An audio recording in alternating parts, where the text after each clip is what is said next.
Okay, basically ये इसमें ना ऑर्गेनाइजेशन बिहेवियर में भी आपके थ्योरीज है इवोल्यूशन ऑफ मैनेजमेंट में। तो कुछ अलग अलग लोगों ने अलग अलग थ्योरीज दी हैं, राइट। जिसमें उसने बोला कि मैनेजमेंट थॉट एक प्रोसेस है जो कि अर्ली डेज में ही स्टार्ट हो गया था। ठीक है, जैसे जैसे लोगों ने ग्रुप्स में काम करना शुरू किया, ऑर्गेनाइज होना शुरू किया, शेयरिंग होने लगी, स्ट्रेंथ एंड मेंटल कैपेसिटीज पे काम होने लगा और मैनेजमेंट का के स्टेजेस डेवलप होने लगे। अभी फर्स्ट हमारे पास आ जाती है प्री साइंटिफिक मैनेजमेंट पीरियड, जिसके अंदर क्लासिकल, नियो क्लासिकल और ब्यूरोक्रेटिक मॉडल है। One moment. हाँ, ओके मैम। ठीक है, तो उसमें आपका pre scientific management period, classical theory, neo classical theory और ब्यूरोक्रेटिक मॉडल, जिसको मैक्स वेबर का मॉडल भी कहते हैं। अब आपका प्री साइंटिफिक थ्योरी क्या बोलती है, ये 18th सेंचुरी में डेवलप हुई थी। ठीक है, उसने बोला कि मैनेजमेंट को एज अ होल हमें देखना है, राइट। इससे इस स्टेज में क्या हुआ था कि इसमें देखा कि लोग बिजनेस को किस तरीके से देख रहे हैं। ठीक है, कैपिटल कैसे रेज की जाए, लेबर्स को कैसे ऑर्गेनाइज किया जाए, गुड्स की कैसे प्रोडक्शन की जाए, ये सब आएगा। ठीक है, देन एंटरप्रेन्योर्स को एक्सेस दिए गए फैक्टर्स ऑफ प्रोडक्शन में। फैक्टर्स ऑफ प्रोडक्शन क्या होते हैं, लैंड, लेबर और कैपिटल। क्योंकि जो चार मेजर फैक्टर्स ऑफ प्रोडक्शन रहते हैं वो होते हैं लैंड, लेबर, कैपिटल, एंटरप्रेन्योर। अब एंटरप्रेन्योर इन तीनों को कंबाइन करता है to get the work done, या कोई भी आपका गोल है उसको फुलफिल करने के लिए। उसके बाद हमारे पास बेबेज और रॉबर्ट ओन्स और इन सब तरह के जो लोग आए, ये लोग क्लासिकल थ्योरी लेके आए। इसमें बेसिकली ये किया गया कि काम को, यानी कि लेबर्स का डिवीजन या काम का जो वे है उसको स्टैंडर्डाइज किया गया। स्टैंडर्डाइज किया गया इसका मतलब ये है कि बड़ी बड़ी ऑर्गेनाइजेशंस में जब काम करवाया, ये नहीं कि कभी कुछ दे दिया, कभी कुछ दे दिया, किसी को कभी कुछ दे दिया, नहीं। एक स्टैंडर्डाइज तरीके से करने, काम को करने के तरीके को आइडेंटिफाई किया गया, डेवलप किया गया और वो फिर लोगों में इम्पार्ट किया गया ताकि ओवरऑल प्रोडक्शन इम्प्रूव हो। ठीक है, clear Abdul? Hello yes ma'am, Abdul, clear है। क्लियर है ना? ठीक है, उसके बाद आता है हमारा नियो क्लासिकल। इसमें हम लोगों ने क्या किया कि जो क्लासिकल थ्योरी थी उसको थोड़ा सा और एक न्यू फॉर्म में ले गया गया, मतलब मॉडिफाइड फॉर्म में लिया गया। क्लासिकल, जैसे क्लासिकल थ्योरी में तो हम लोग जॉब कंटेंट पे फोकस करते थे। ठीक है, जिसमें आपके जितने भी रिसोर्सेज हैं उन सब पे भी फोकस किया गया। लेकिन जो न्यू क्लासिकल थ्योरी है उसने एम्प्लॉयज के रिलेशनशिप पे भी फोकस किया। ठीक है, और लोग कैसे वर्क एनवायरनमेंट में काम कर रहे हैं उस पर भी फोकस किया। करेक्ट, ठीक है, जो कि क्लासिकल थ्योरी में नहीं देखा जाता था।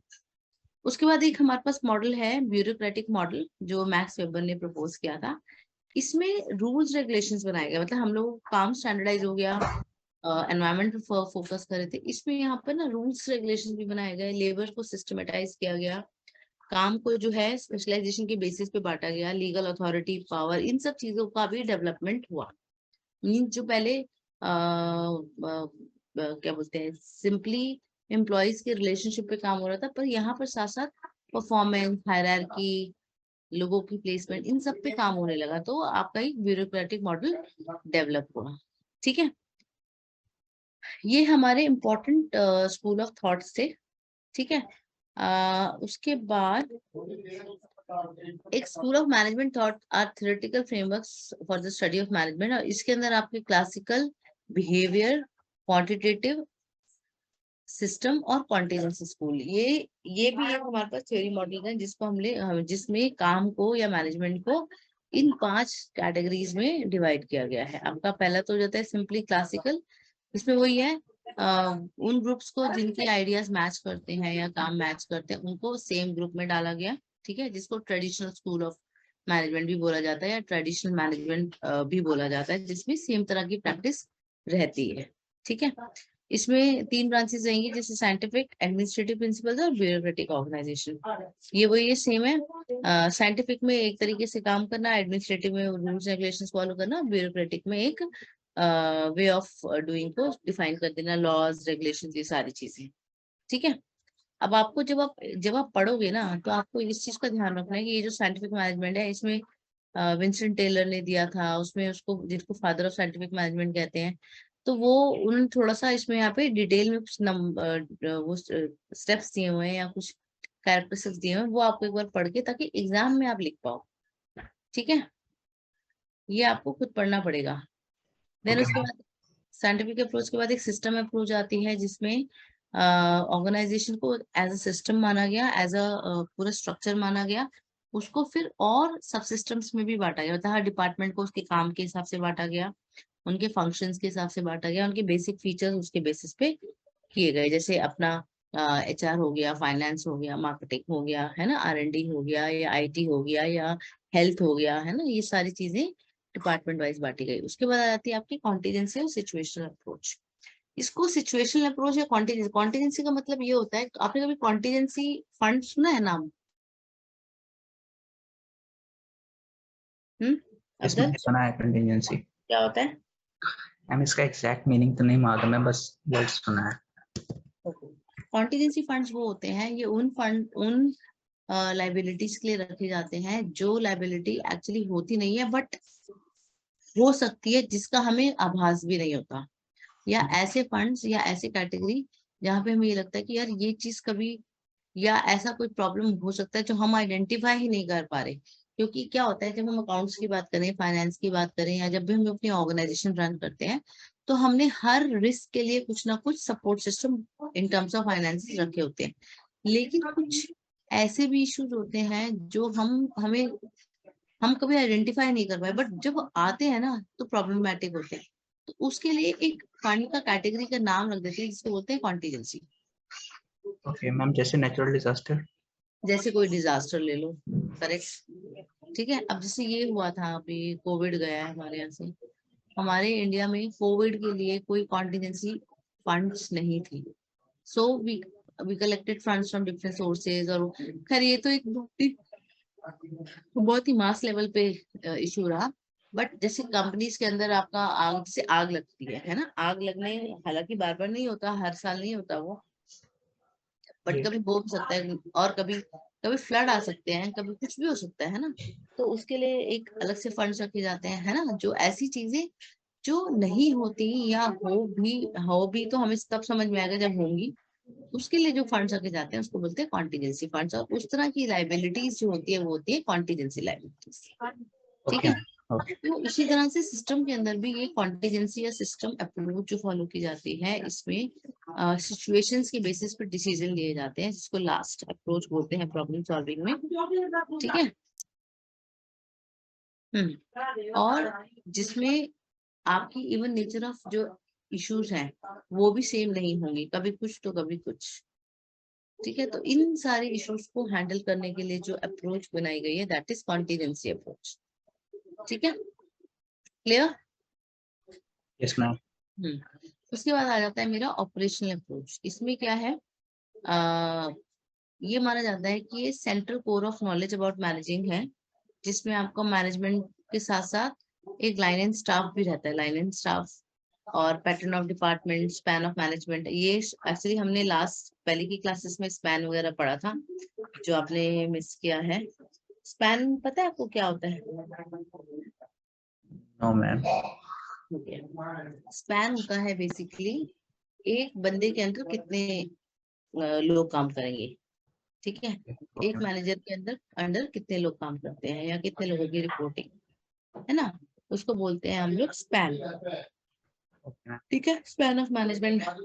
अब ये जो आपका ऑपरेशनल अप्रोच रहती है, ये बेसिकली काम के बेसिस पे, लोगों के बेसिस पे, एक स्पैन के बेसिस पे जो आपका डेवलप किया गया है उसको डिफाइन करती है ना।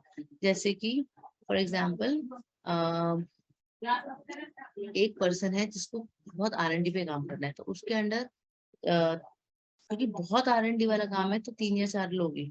लेकिन ऐसा काम जहाँ पे सेम टाइप ऑफ काम करवाना है 10, तो आप 10 लोगों से भी सेम टाइप ऑफ काम करवा लोगे।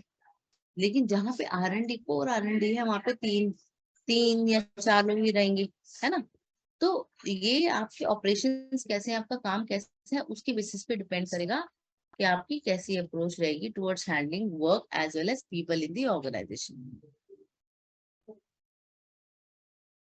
Okay, yes is that ma'am. Clear? Yes ma'am. Okay, अच्छा ये हम लोगों ने मोटिवेशन तो हम लोगों ने कर लिए हैं। अच्छा, एक आपका छोटा सा टॉपिक है कम्युनिकेशन। कम्युनिकेशन हम सबको मालूम है क्या होता है? यस मैम, क्या होता है? एक दूसरे से कम्युनिकेट करना। हाँ, यहाँ पर हम लोग बात कर रहे हैं कि कोई भी आइडियाज को शेयर करना, मतलब शेयर करना। एक्सप्रेस करना, इंफॉर्मेशन व्यूज को एक्सचेंज करना, ये हमारा यस मैम। कम्युनिकेशन होता है। ठीक है, कई बार एग्जाम में क्वेश्चन आ जाता है कि कम्युनिकेशन का प्रोसेस क्या है। तो इसमें आपका एक सेंडर रहेगा, है ना। सेंडर क्या करेगा? मैसेज को जनरेट करेगा, ठीक है, भेजेगा रिसीवर को। उसके बाद एक सेकंड हमारा आ जाएगा मैसेज, मतलब वो जो इंफॉर्मेशन जो एक्सचेंज होनी है। देन एनकोडिंग, उसके अंदर जो भी आपके मैसेज हैं, जैसे फॉर एग्जांपल अगर आप ईमेल शेयर करते हो तो ईमेल के अंदर आपको पूरा ईमेल आईडी, देन उसके अंदर अगर आपके कोई शॉर्ट फॉर्म्स हैं या आपके कोई कोड्स हैं वो डालोगे, है ना। वो सारी इंफॉर्मेशन आपकी एनकोडिंग में आ जाएगी। देन मीडिया, मीडिया मीन्स जिसके थ्रू आप ट्रांसमिट कर रहे हो, मतलब वो ईमेल इंटरनेट के थ्रू जा रही है या आप एसएमएस भेज रहे हो या आप कॉल कर रहे हो, है ना। जिस जिस फॉर्म में आप या जिस मैनर में आप ये ट्रांसफॉर्म कर रहे हो, आपका फैक्स है, आपका मेल है, आपका कॉल है ना, उसी या आपका कोई मैसेज है ना। देन डिकोडिंग में क्या होता है कि it is the process of converting the symbols encoded bye sender and after decoding the message receive by receiver. Mean जो आपने मैसेज भेजा है वो रिसीवर को जब रिसीव होता है और वो उसको स्टडी करता है, दैट इज डिकोडिंग। मतलब वो उसको उस वे में समझ रहा है या नहीं समझ रहा जिस वे में आपने भेजा है। देन वी हैव रिसीवर जो उसको रिसीव करेगा, and then we have the feedback. Feedback means जो उसने मैसेज आपने भेजा, जैसे मैंने आपको मैसेज भेजा या मैंने आपको पढ़ाया, मैंने बोला is that clear to you, आपको फिर समझ में आया तो आपने बोला yes ma'am it is clear to me. तो that means whatever I am trying to convey to you, you are able to understand. ठीक है, so that feedback will be able to help me out to know whether the message which I wanted to send, the intention, the message behind my email is clear to you people or not. ठीक है, so that is your feedback. Then we have noise. Okay, so इसमें एक जैसे कह रहे हैं कि अगर किसी तरह का कोई ऑब्स्ट्रक्शन आता है या बैरियर आता है या कोई इशू आता है उसमें आपका मैसेज को रिसीव करने में या मैसेज को फ्लो होने में, तो अगर वो भी एग्जिस्ट कर रहा है तो that is noise. That is also one of the process, one of the part of the communication. ठीक है, अच्छा अब कम्युनिकेशन इंपॉर्टेंट क्यों है? एक तो कोऑर्डिनेशन का बेसिस है। कोऑर्डिनेशन का बेसिस क्यों है? क्योंकि जो भी आप अपनी टीम के साथ कोऑर्डिनेट करना चाह रहे हो, अपने लोगों के साथ कोऑर्डिनेट करना चाह रहे हो, वो मैसेज आप कम्युनिकेशन के थ्रू ही तो दोगे, है ना। उसके बाद इससे आपकी वर्किंग फ्लुएंट होती है। वर्किंग फ्लुएंट क्यों होगी Abdul? Sorry ma'am, working fluent क्यों होगी? सेकंड पॉइंट बताओ। वर्किंग फ्लुएंट क्यों होगी? क्योंकि मैम जो है एक्सचेंज ऑफ इंफॉर्मेशन होता है तो हम लोग एक दूसरे को बेटर अंडरस्टैंड कर पाते हैं कि सामने वाला क्या कहना चाह रहा है। Right, and it also brings the clarity of work, कि किसको क्या काम करना है, किसकी क्या ड्यूटी है, क्या अथॉरिटी और क्या रिस्पॉन्सिबिलिटी है। ठीक है, then we have basis of decision making. Farid आप बताओ। फरीद ही है ना साथ में? हाँ फरीद बताओ। हाँ, मतलब इसका मतलब ये शायद ये होता है कि कोई भी डिसीजन आप बना रहे हो तो उसको कैसे मतलब परफेक्ट वे में ले जा सकते हो या कर सकते हो, उसके बारे में शायद एक क्या बोलते हैं इसको, मतलब डिसीजन लेना, मतलब परफेक्ट देखो डिसीजन। सिंपल सी बात है। अब देखो, मुझे अगर फैसला लेना है कि मेरे पास 4 लोग हैं टीम में फॉर एग्जांपल, चारों हाँ, में से उसमें बेस्ट कौन सा है, तो मैं कौन कैसे है? कैसे कहूंगी बेस्ट कौन सा है? क्योंकि उसके स्किल से, उसके काम से, उसकी हाँ तो वो स्किल काम कहाँ से समझ में आएगा मुझे? वो उसके काम देखने से शायद बेसिक, राइट, या तो जो आईपीएस दैट मीन जो आपने उसकी परफॉर्मेंस को इवेल्युएट किया होगा, या बाय है ना। आई जो बाय। जो हाँ, नंबर्स आपने जो इन्फॉर्मेशन पब्लिश की होगी उसके बेसिस पे ना। हम यस, कहते हैं बेस्ट स्टूडेंट कौन है? जिसका 90% आ रहा है, 95% आ रहा है ना।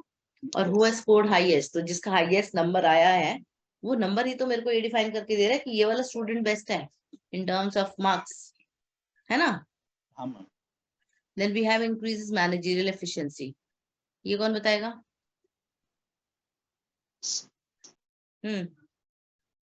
मैनेजरियल एफिशिएंसी कैसे बढ़ेगी? ऑब्वियसली जब आपके पास आपके टारगेट्स क्लियरली डिफाइंड हैं, लोगों को उनको ये भी पता है क्या काम करना है, कब करना है, किससे क्या एक्सपेक्टेशंस है ना, और जो भी वो काम कर रहे हैं उसको इफेक्टिवली कैलकुलेट करके इवैल्यूएट करके हम उन अपने टीम मेंबर्स तक भी पहुंचा देते हैं, तो कहीं ना कहीं सबको समझ में आएगा कि कौन कितना पानी में है ना।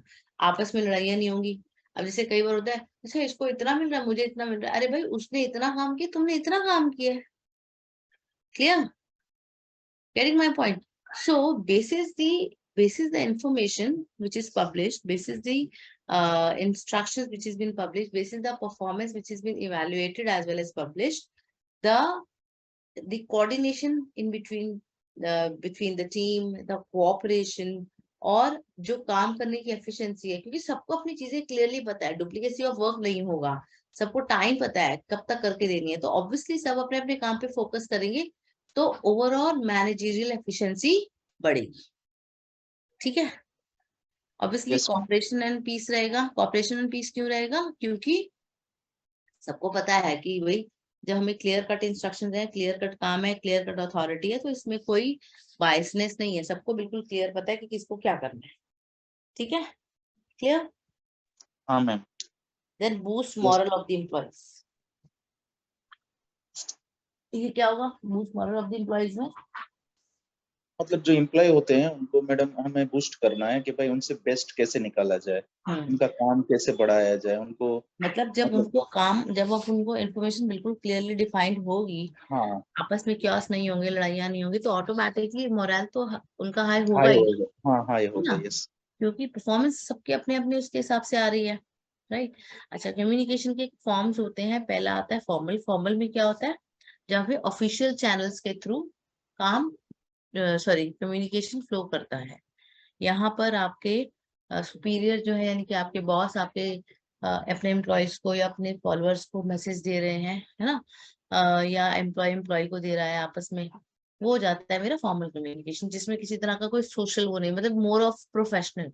राइट? जिसमें भी आपके कैटेगरीज आ जाती हैं, वर्टिकल और हॉरिजॉन्टल। वर्टिकल में ऊपर से नीचे, ठीक है, अपवर्ड से नीचे, या नीचे से ऊपर भी आता है। वर्टिकल मतलब सीधा सीधा। हॉरिजॉन्टल में आपका एक डिपार्टमेंट से दूसरे डिपार्टमेंट, एक मैनेजर से दूसरे मैनेजर, वो हो जाता है मेरा हॉरिजॉन्टल। ठीक है? उसके बाद सेकंड फॉर्म आता है मेन इनफॉर्मल कम्युनिकेशन, जहां पर फॉर्मल चैनल्स नहीं होते, जैसे सोशल तरीके हो गए, जैसे किसी मीटिंग में नहीं बैठ के हम लोग कहीं कैंटीन में बैठ के बात कर रहे हैं, या प्ले रूम में जाके बात कर रहे हैं, कोई है ना जो आपस में नॉर्मली अपने आइडियाज एक्सचेंज कर रहे हैं, या किसी तरह का कोई इंफॉर्मेशन आपस में ना इनडायरेक्टली शेयर कर रहे हैं। इंफॉर्मेशन का मतलब ये नहीं कि लीक करना है, इंफॉर्मेशन शेयर करना मतलब कि भाई आजकल तुम क्या करते हो, बेस्ट तरीका क्या है काम करने का, या कोई नई चीज आई तो आ, हमने उसको बेसिकली वो कर दिया, बेस्ट प्रैक्टिस शेयर कर ली, तो ये हमारे नॉन फॉर्मल्स होते हैं, या फिर इसको हम बोलते हैं इनफॉर्मल। ठीक है? अब कम्युनिकेशन में भी बैरियर्स आते हैं, जैसे कि सिमेंटिक बैरियर। सिमेंटिक बैरियर क्या होते हैं? जहाँ पे कोडिंग डिकोडिंग में क्लैरिटी ना हो। जैसे मैंने कोई फॉर एग्जांपल कोई शॉर्ट फॉर्म यूज करी, या मैंने कोई सिंबल यूज किया और सामने वाले ने उसको समझा नहीं, या उसने उसको अलग तरीके से समझ लिया, तो वो मेरा सिमेंटिक बैरियर्स हो गया। दूसरा आ जाता है साइकोलॉजिकल बैरियर्स। मैंने कुछ और इंटेंशन से आपको वो लिख के दिया, आप किसी और मूड में हो या किसी और साइकोलॉजी के साथ हो, आपने उसको अलग अलग समझ लिया। ठीक है? वो एक मेरा बैरियर हो गया। Then we have organisation barrier, जहाँ पे स्ट्रक्चर, रूल्स, रेगुलेशन इतने बड़े हैं कि एक इन्फॉर्मेशन पहुंचते पहुंचते फिल्ट्रेशन हो गई। पर्सनल बैरियर, जहाँ पे मेरा और आपका कुछ इशू है, मैं कुछ और बताना चाह रही हूँ, आप कुछ और समझ रहे हो। ठीक है? उस तरह के बैरियर्स मेरे पर्सनल बैरियर्स हो गए। कॉन्फ्लिक्ट मैनेजमेंट हम लोग कर चुके हैं।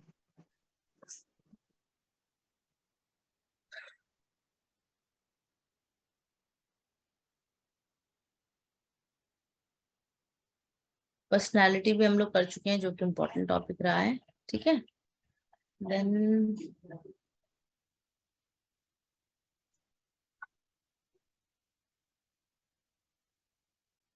एक ना आपका लर्निंग करके भी है, मैं 1 मिनट, हाँ मुझे just a moment, let me just check.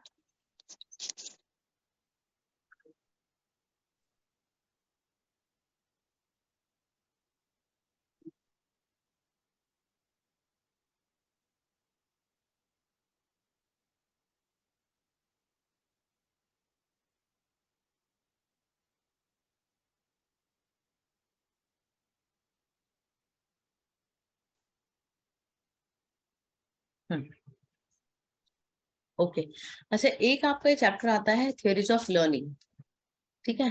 Theories of learning में एक्सप्लेन किया गया लर्निंग प्रोसेस को, जिसमें जो एक एम्प्लॉय है वो एक अपना पैटर्न ऑफ बिहेवियर एक्वायर करता है या डेवलप करता है।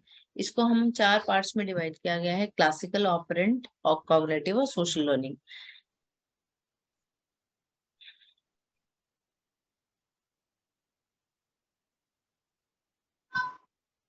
अच्छा, इसके एलिमेंट्स पहले अगर लर्निंग की बात करें तो मोटिवेशन, जो हम ऑलरेडी कवर कर चुके हैं, क्यूज, रिस्पॉन्स एंड रीइंफोर्समेंट।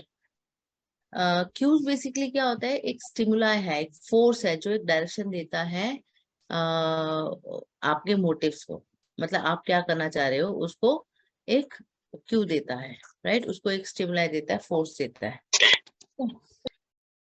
मैं एक्सप्लेन करी नहीं समझ में आया मुझे क्यूज। क्यूज जैसे स्टिमुलाई पता है क्या होता है?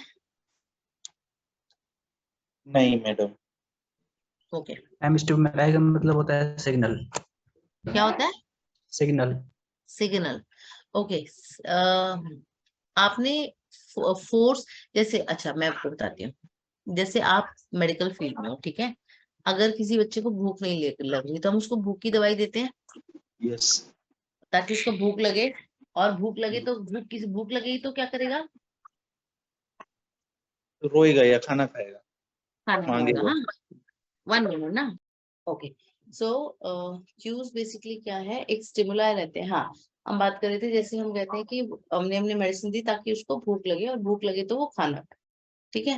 दैट मीन्स जो हम उसको मेडिसिन दे रहे हैं, हम उस किस पर्पस के लिए दे रहे हैं? एक पर्पस जिसके लिए हम लोग स्टेप लेते हैं ताकि हमें एक डिजायर्ड रिजल्ट मिले, ठीक है। अच्छा, इसको मैं और मॉडिफाइड तरीके से बताती हूँ। जैसे हम बोलते हैं बच्चा खाना नहीं खा रहा, बच्चा और सब चीजें खा रहा है, चॉकलेट खा रहे हैं, सब खा रहे हैं, तो क्या इंस्ट्रक्शन देते हैं डॉक्टर, क्या बच्चे को भूखा रखो, भूखा रखने के बाद उसके आगे नॉर्मल खाना रखो तो खाना खाएगा, बीच में आप उसको दूसरी चीजें मत दो।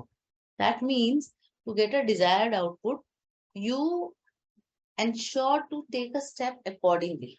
अब जैसे देखो, इसमें एक एग्जांपल दिया हुआ है लास्ट में, अगर आप पढ़ोगे तो, कि कंज्यूमर ये एक्सपेक्ट करते हैं कि जितने भी हाई फैशन स्टोर्स होंगे उसके वहां पे उनको डिजाइनर क्लोथ्स ही मिलेंगे और वो हाई प्राइस के होंगे, ठीक है। तो जितने भी हाई डिजाइन वाले जो हैं, कॉस्टली कपड़े जो हैं, उन डिस्ट्रीब्यूटर्स से ये एक्सपेक्ट किया जाता है, डिजाइनर से ये एक्सपेक्ट किया जाता है कि वो जितने भी हाई फैशन स्टोर्स है ना, वहां पे अपने कपड़े रखें, क्योंकि वहीं पे उनके क्लोथ्स की डिमांड ज्यादा है, और कंज्यूमर ये भी एक्सपेक्ट करता है कि वो उनको वहां मिले, ताकि वो छोटी छोटी मार्केट्स में उस तरह के कपड़े अवेलेबल ना हो। दैट मीन्स वो स्टेटस सिंबल के साथ साथ एक्सक्लूसिव डिजाइनिंग भी उसकी रहे, ताकि वो हाई एंड कस्टमर जो है उसको उसको कंज्यूम करे, वियर करे, ठीक है।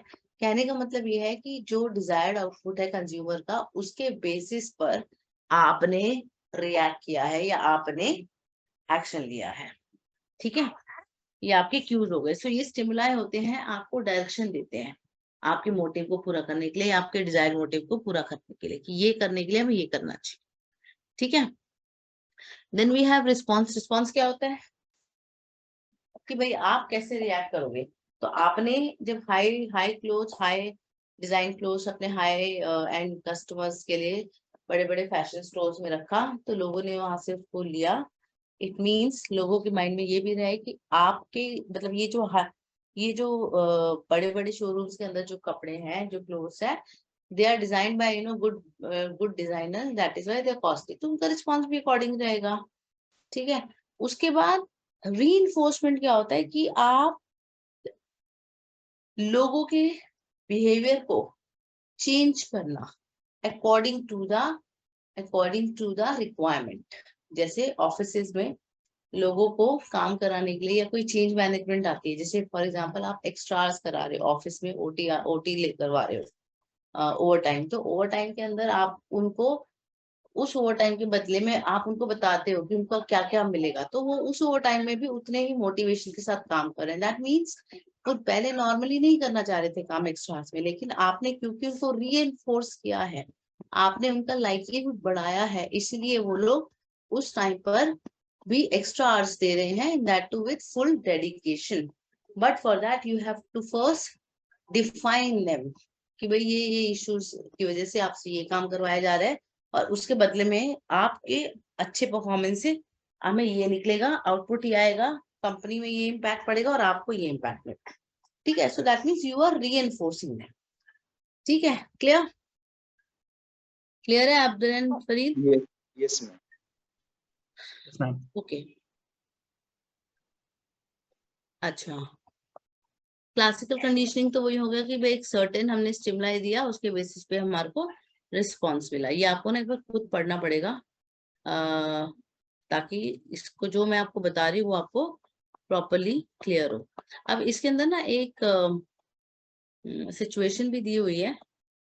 वैसे मैं चाह रही हूँ कि कल जब नेक्स्ट क्लास होगी ना, उस टाइम पर बच्चे आए तो ये डिस्कस किया जाए, ज्यादा बेटर होगा हमारा। ठीक, ओके मैम। मैं बेसिस फिर भी बता देती हूँ, उसके बाद आपका कॉग्निटिव है। अगर नेक्स्ट क्लास में स्ट्रेंथ ज्यादा हुई तो हम और एक्सप्लेन कर लेंगे इसके एग्जांपल्स वगैरह भी, अदरवाइज जो है मैं इसका खाली मीनिंग वगैरह ही बता देती हूँ आपको। ओके, नेक्स्ट आपका आ जाता है कॉग्निटिव थ्योरी है, जिसमें आपके पर्सन के क्या थॉट्स हैं, क्या उसका इंटरप्रिटेशन है, क्या उसकी अंडरस्टैंडिंग है, वो इंडिविजुअली क्या सोचता है, उसके एनवायरनमेंट का क्या इम्पैक्ट है, ये सारी चीजें आपके लर्निंग पे इम्पैक्ट डालती है।